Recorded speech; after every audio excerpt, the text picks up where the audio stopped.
बोले भाइ? के बोले? के जथाभावी बोले?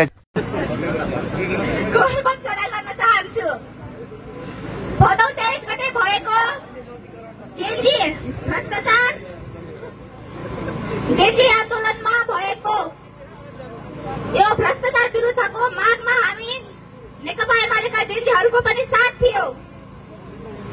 नेकपा एमाले एकदमै राम्रो पार्टी हो। बोले भाइ? के बोले? के जथाभावी बोले? 23 गते भएको यो शान्तिपूर्ण आन्दोलनमा विदेशी दलालहरूको घोरपैठ भएर धेरै जेलीहरूको निधन भयो। यसमा चाहिँ म दुःख व्यक्त गर्न चाहन्छु। सरकारले 23 गते भएको घटनाको छानबिन गरेर न्याय दिनुपर्छ। तर यो आन्दोलन जस्तो निरङ्कुश र कुर भन्छु म।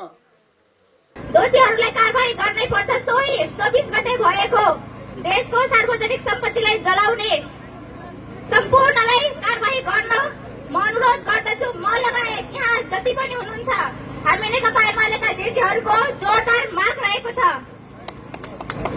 यदि विदेशीहरूको इशारामा हामी नेकपा एमालेहरू मात्र टार्गेटमा हुने हो भने यसको नतिजा एकदमै नराम्रो हुनेछ। हो नि